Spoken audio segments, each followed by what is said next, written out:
Yo, what's up mga koys? Another day, another vlog na punta. Kaya tara, samahan niyo ako sa aking daily vlog, Koys El Kingani.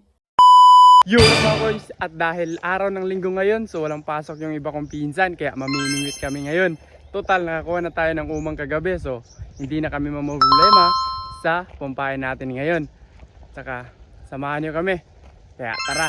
At yun, pagkarating ko ay medyo mainit na dito kasi bandang 8 AM na to. Paano ba naman kasi 7:30 AM na tayo gumising. Eto nga yung isa kong pinsan ay namingwit na, ay nauna na dun sa dagat, gumamit siya ng bangka. At dito, gumawa muna ako ng pamingwit. At nung bandang 8:30 AM na ay eto, hindi na masyadong mainit. Kaya sinimulan na naming biyakin tong shell ng umang. At susunod na rin kami mamaya, bangka rin yung gagamitin namin. At yung papa ng pinsan ko ay nakauwi na galing sa pangingisda at medyo marami-rami din itong nakuha niya. Kaya kami na muna ang gagamit nitong bangka. Umuulan pa nga, tumaming ka pa talaga, nasusulong pa lang kami. So bali kaming dalawa ng isa kong pinsan ang sasakay dito. At yung dalawa kong pinsan ay andon sa bangkahan nila.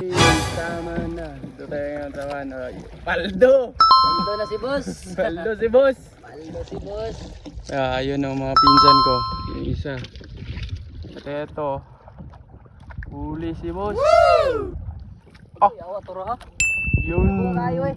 At dito, naganap muna kami ng pwesto kung saan may maraming isda. Bali, itong gamit namin ay may 5 kawil ng pamingwit. Iba rin yung ginawa namin last time dun sa vlog ko na andun kami sa may mga bato. Eto yung una naming huli. Buti nilang lumipat kami dito. Si kanina, dun sa una naming pwesto ay wala kaming huli. Sobrang lakas pa nga ng hangin sa mga oras na to. At pagkatapos ay umuwi na kami kasi ubos na yung pampain namin. At eto yung nakuha namin. Medyo marami-rami din to. At lulutuin namin mamaya. Fast forward nga, pagkatapos nating magbihis ay agad-agad na akong bumalik para lutuin yung isa na nakuha namin. Kaya eto, sinimulan na agad nilang magsindi ng apoy sa ginawa naming DIY na patungan ng kawali. Speaking of kawali, ay kumuha na ako para mas madali lang uminit. At kumuha na rin yung isa kong pinsan ng buko. At nilagay ko na yung mantika para painitin at mas madali yung pagluluto natin ng pritong isda. Hinati lang pala namin yung isda. Ang kalahati ay eto, ginawang prito. At yung iba ay ihawin. Sobrang sarap naman ng hangin dito sa may tabing dagat. At eto, luto na. Kaya isa-isa nang kinuha ng pinsan ko. At pagkatapos nga ay ihawin naman namin tong pugot. Eto yung tawag sa amin dito. Masarap kasi itong ihawin at gawing tinola dahil napakataba ng laman nito. At yun, luto na. Kaya kakain na kami. May ginawa pang lasahan yung pinsan ko. Kain tayo mga koys. Magto 2 PM na to. At ngayon pa lang kami manananghalian.